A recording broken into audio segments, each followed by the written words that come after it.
Hello friends, आप सभी का एक बार फिर से हमारे इस यूट्यूब चैनल पे बहुत-बहुत स्वागत है। उम्मीद करते हैं आप अच्छे होंगे और आप सभी की आगे की तैयारी भी अच्छी चल रही होगी। देखिए, आज हम लोग बात करेंगे बीपीएससी 71वीं के संदर्भ में। इसका पीटी रिज़ल्ट अभी हाल में ही घोषित किया गया है, जिसमें लगभग 14,000 कैंडिडेट को मेंस के लिए क्वालीफाई कराया गया है। अब उनको मेंस का एग्ज़ाम देना है। जो लोग भी मेंस की तैयारी कर रहे हैं, उन लोगों के लिए ये वीडियो काफ़ी इम्पोर्टेंट होने वाला है, क्योंकि आज हम लोग बात करेंगे जीएस पेपर 1 जो कंप्लीट 300 मार्क्स का होता है। उसमें कुल मिलाकर 3 सेक्शन होते हैं। 3 सेक्शन होते हैं। पहला जो सेक्शन होता है वो हिस्ट्री, आर्ट एंड कल्चर का होता है। जो दूसरा सेक्शन होता है वो करंट अफेयर्स का और तीसरा जो है वो डीआई का। डीआई के बारे में हम लोग अगले किसी वीडियो में बात कर लेंगे। आज हमारा फोकस इस 2 एरियाज़ पे होगा।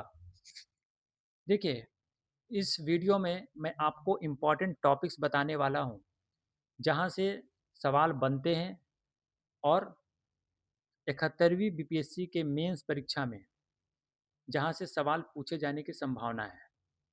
तो ये जो टॉपिक लिस्ट मैंने आपको दे रखा है, उसको आपको प्रिपेयर करना है, अच्छे से प्रिपेयर करना है। इसके एडिशनल भी अगर आपको कुछ प्रिपेयर करना है, तो आप स्वतंत्र हैं। लेकिन एट लीस्ट आपको इन टॉपिक्स को अच्छे से प्रिपेयर करके जाना है।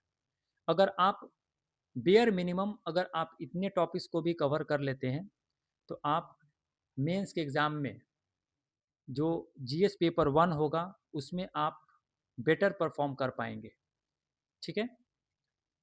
तो देखिए हम लोग टॉपिक देखते हैं। ये जो टॉपिक है, वो हिस्ट्री, आर्ट एंड कल्चर से रिलेटेड टॉपिक है।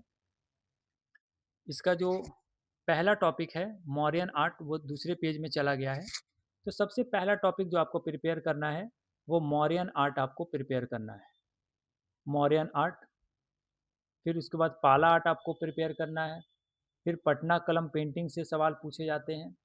मिथिला पेंटिंग से सवाल पूछे जाते हैं। मतलब आर्ट एंड आर्किटेक्चर में आपको ये तीनों को अच्छे से तैयार करना है। मौर्यन आर्ट को, पाला आर्ट को, पटना कलम और मिथिला पेंटिंग, ठीक है? उसके बाद मॉडरेट्स एंड एक्सट्रीमिस्ट्स के बारे में आपको देखना है। इसमें आप इस्टेब्लिशमेंट ऑफ कांग्रेस को भी देख लेंगे। फिर उसके बाद रिवोल्ट ऑफ 1857 को आप देखेंगे। Swadeshi movement, non cooperation movement, civil disobedience movement, quit India movement. ये जो भी चीज़ें आप देखेंगे रिवोल्ट ऑफ 1857 से लेके क्विट इंडिया मूवमेंट तक, वो इंडिया के कॉन्टेक्स्ट में भी देखेंगे और साथ में रोल ऑफ बिहार भी देखेंगे आप, ठीक है? उसके बाद western and technical education in Bihar. फिर उसके बाद ट्राइबल रिवोल्ट्स। ट्राइबल रिवोल्ट्स में मेनली आपको मुंडा रिवोल्ट और संथाल रिवोल्ट देखना है। फिर पीजेंट रिवोल्ट। पीजेंट रिवोल्ट में मेनली आपको चंपारण मूवमेंट, इंडिगो मूवमेंट और साथ में आप यहाँ पे रोल ऑफ शाहजानंद सरस्वती भी देख लेंगे, ठीक है? स्वामी शाहजानंद सरस्वती, ठीक है? इसी तरीके से क्विट इंडिया मूवमेंट में भी आप लोग रोल ऑफ जेपी नारायण देख लेंगे, ठीक है? फिर Indian national army and Subhash Chandra Bose, thoughts and views of Gandhi ji, Nehru ji and Tagore. उसके बाद टेम्पल एंड केव्स आर्किटेक्चर। इसमें क्या है कि जो टेम्पल आर्किटेक्चर है द्रविडियन, वसारा एंड नगारा स्टाइल, उसको थोड़ा आपको देख लेना है।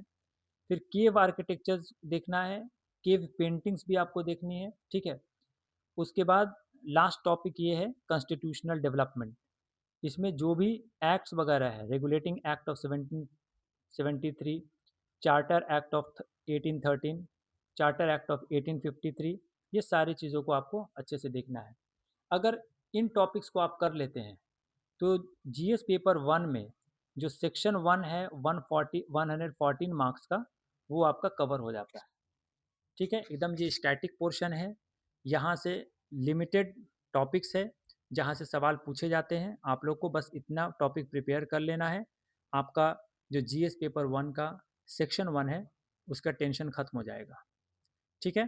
फिर इसमें जो सेक्शन 2 है, जो करंट अफेयर्स का सेक्शन है, उसको हम लोग देख लेते हैं कि उसमें आपको कौन-कौन से टॉपिक्स तैयार कर लेने चाहिए। देखिए, इसमें क्या है ना कि मैंने सभी टॉपिक्स को इंक्लूड कर लिया है, लेकिन अगर इसके एडिशन में भी अगर आपको कुछ तैयार करना है, तो आप स्वतंत्र हैं तैयार करने के लिए, लेकिन मिनिमम आपको इन टॉपिक्स को तैयार कर लेना चाहिए। ये जो टॉपिक्स है, वो आपको जीएस पेपर 1 के सेक्शन 2 में काम आएगा ही आएगा। साथ में जीएस पेपर 2 में भी ये इकोनॉमिक्स वाले पोर्शन में, पॉलिटी वाले पोर्शन में भी काम आ सकता है। और साथ में एस्से में भी आपको कुछ जगह पर इसका यूज़ पड़ सकता है। ठीक है? तो इस करंट अफेयर्स को आपको अच्छे से तैयार कर लेना है, ताकि आप अच्छा परफॉर्म कर पाएँ। देखिए, इसमें जो सबसे पहला टॉपिक्स आपको तैयार करना है, वो इंडिया बांग्लादेश रिलेशन तैयार करना है। आपको मालूम है कि जो शेख हसीना वहाँ की प्राइम मिनिस्टर थी, वहाँ पे आंदोलन होने के बाद उनको देश छोड़ना पड़ा। तो ये सारी चीज़ों को आपको अच्छे से देखना है, इसका इम्प्लीकेशन इंडिया पे क्या पड़ रहा है, वो सब आपको देख लेना है। फिर इंडिया पाकिस्तान रिलेशन के बारे में जानना है। इसमें आप इंडस वाटर ट्रीटी देख लेंगे, आप इसमें पहलगाम अटैक, ऑपरेशन सिंदूर, वो सारी चीज़ों को आपको अच्छे से देखना है। फिर इंडिया नेपाल रिलेशन को देखना है। इंडिया नेपाल रिलेशन में जेनजी मूवमेंट जो हुआ है वो नेपाल में, उसका क्या इफ़ेक्ट इंडिया में पड़ सकता है, जेनजी मूवमेंट क्या था। और फिर चूँकि ये बिहार से सटा हुआ बॉर्डर है नेपाल का, तो इसका इफ़ेक्ट बिहार पे क्या पड़ सकता है, इन सारे पहलुओं को आपको अच्छे से देखना है। फिर इंडिया भूटान रिलेशन आपको पढ़ना है। इंडिया चाइना रिलेशन, देखिए चाइना से जो इंडिया का रिलेशन है, हाल के दिनों में कंपैरेटिवली रिलेटिवली इम्प्रूव हुए हैं, तो आपको थोड़ा इनको अच्छे से देख लेना है। फिर इंडिया मालदीव रिलेशन देखना है, इंडिया यूएस रिलेशन देखना है। इस रिलेशन में अप्स एंड डाउन्स देखने को मिल रहा है। अभी यूएस ने क्या किया है कि इंडिया पे टैरिफ लगा दिया है, तो इसलिए ये इंपॉर्टेंट हो जाता है, इसको थोड़ा अच्छे से देख लेना है। टैरिफ वाले कॉन्टेक्स्ट को भी अच्छे से कवर कीजिएगा। फिर इंडिया जापान रिलेशन, फिर वेस्ट एशिया क्राइसिस को देखना है पूरा, जो इसराइल हमास से शुरू हुआ और जो ईरान में बॉम्बिंग तक, वो सारी चीज़ों को आपको अच्छे से थोड़ा देख लेना है। फिर उसका इंडिया पे क्या इफ़ेक्ट है, क्या इम्प्लीकेशन है, पूरे वर्ल्ड पे क्या इम्प्लीकेशन है, थोड़ा अच्छे से आपको इसको देखना है। और फाइनली जो अभी जो हमास और इसराइल में डिफेंस पैक्ट हुआ है डोनाल्ड ट्रंप के मीडिएशन से, उसको भी आप अच्छे से देखेंगे। फिर रशिया यूक्रेन वॉर, यहाँ से भी सवाल पूछे जाने की संभावना है। फिर BRICS summit, G20 summit, SCO summit, BIMSTEC summit, जो भी हाल के दिनों में समिट हुए हैं, उसको थोड़ा आपको देख लेना है कि उसका ब्रिक्स समिट का ऑब्जेक्टिव क्या है, क्या आउटकम निकल कर आया है। ठीक है? इंडिया का उसमें क्या इम्पोर्टेंस है, इंडिया के लिए उसमें क्या एडवांटेज है, वो सारी चीज़ों को आपको अच्छे से देखना है। फिर नाटो के बारे में देख लेना है। फिर COP30 UNFCCC को देखना है। फिर एशियान समिट, एशियान समिट में आप इंडिया एशियान को भी देखेंगे। और फिर उसके बाद ईस्ट एशिया समिट को भी देख लीजिएगा। ठीक है? उसके बाद इंडो पैसिफिक रीजन के बारे में, फिर आईमेक, इंडो पैसिफिक रीजन में आप क्वाड को देखेंगे, फिर ऑकस को देखेंगे। ठीक है? फिर आईमेक, इंडिया मिडिल ईस्ट, जो यूरोपियन कॉरिडोर जो बन रहा है, वो देखना है। फिर उसके बाद वीमेन रिजर्वेशन एक्ट, फिर वक्फ अमेंडमेंट बिल और 138 कॉन्स्टिट्यूशनल अमेंडमेंट बिल। ये काफ़ी इंपॉर्टेंट है, क्योंकि इसमें क्या प्रोविज़न है कि अगर कोई भी मिनिस्टर, चीफ मिनिस्टर या प्राइम मिनिस्टर 30 डेज़ कंसेक्यूटिवली अगर वो कस्टडी में ले लिए जाते हैं किसी सीरियस क्रिमिनल ऑफेंस में, तो उनको पद से हटाया जा सकता है। ऐसा प्रोविज़न इस कॉन्स्टिट्यूशनल अमेंडमेंट बिल में है। ठीक है? इसको थोड़ा अच्छे से देख लीजिएगा। फिर स्पेशल इंटेंसिव रिवीजन, जो SIR ऑफ इलेक्टोरल रोल जो चल रहा है, उसको आपको अच्छे से देखना है। वन नेशन वन इलेक्शन को देखेंगे। इसका मतलब ये हुआ कि आपको इलेक्शन वाले कॉन्टेस्ट को अच्छे से देखना है कि फ्री एंड फेयर इलेक्शन कैसे इंश्योर हो सकता है, क्या क्या इलेक्शन कमीशन ने स्टेप्स उठाया है free and fair election conduct करने के लिए। फिर इसके बाद global hunger index, physical health index, multi dimensional poverty index, इसको अच्छे से देख लेना है। फिर मखाना बोर्ड, बिहार सरकार ने जो मखाना बोर्ड बनाया है, तो मखाना से रिलेटेड देखिए 70th बीपीएससी में भी सवाल पूछे गए थे। संभावना है कि 71st बीपीएससी में भी सवाल पूछे जाएँ, ठीक है? फिर उसके बाद न्यू क्रिमिनल लॉज़, फिर new education policy, uniform civil code, ये इतना रीसेंट नहीं है, लेकिन फिर भी ये इम्पोर्टेंट हो जाता है एग्ज़ामिनेशन पॉइंट ऑफ व्यू से। देखिए, यूनिफ़ॉर्म सिविल कोड इम्पोर्टेंट इसलिए हो जाता है क्योंकि उत्तराखंड पहला स्टेट है यूसीसी लागू करने वाला, फिर गुजरात दूसरा स्टेट है यूसीसी लागू करने वाला, तो थोड़ा ये इम्पोर्टेंट हो जाता है, ठीक है?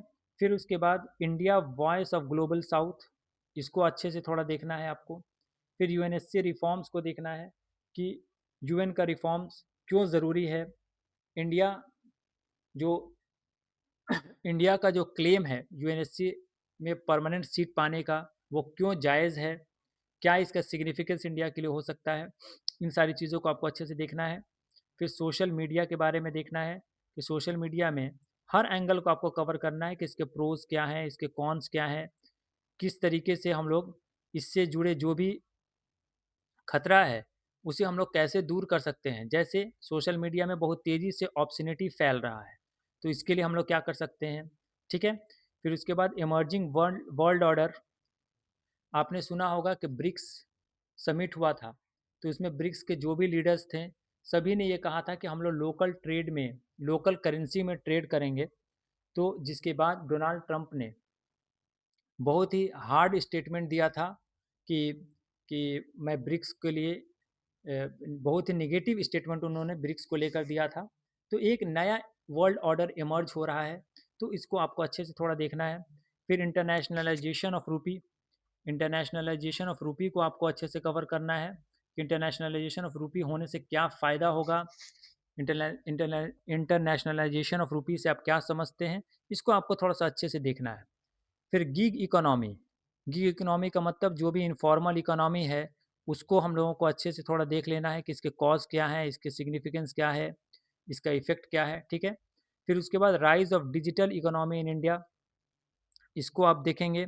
अनएम्प्लॉयमेंट इन इंडिया, फिर caste census, cooperatives in India and Bihar, ये इंपॉर्टेंट इसलिए हो जाता है क्योंकि 2025 को इंटरनेशनल ईयर ऑफ कोऑपरेटिव्स के तौर पे मनाया गया है, ऑब्जर्व किया गया है, ठीक है? इंटरनेशनल ईयर ऑफ कोऑपरेटिव्स, ठीक है? तो इसको आपको अच्छे देखना है। फिर 20 ईयर्स ऑफ आरटीआई, तो आरटीआई एक्ट सभी को पता है कि 2005 में आया था, तो 20 साल हो गए, तो आरटीआई एक्ट के बारे में आपको अच्छे से देखना है। फिर डेली पॉल्यूशन के बारे में देखना है। फिर नेशनल सिक्योरिटी, इसके हर एंगल को देखेंगे आप। टेररिस्ट वाला जो भी एक्सटर्नल एंगल है, जो भी इंटरनल सिक्योरिटी से रिलेटेड चीज़ें हैं, उनको आप अच्छे से देखेंगे। फिर आत्मनिर्भर भारत को आपको देखना है। आत्मनिर्भर भारत अच्छे से आप कवर कर लीजिएगा। एक टॉपिक और छूट रहा है, प्रिजन रिफॉर्म। प्रिजन रिफॉर्म, क्योंकि अभी एनसीआरबी ने हाल में ही प्रिजन स्टैटिस्टिक्स ऑफ इंडिया निकाला है, तो ये इम्पॉर्टेंट हो जाता है कि थोड़ा हम लोग इसके बारे में जान लें, ठीक है?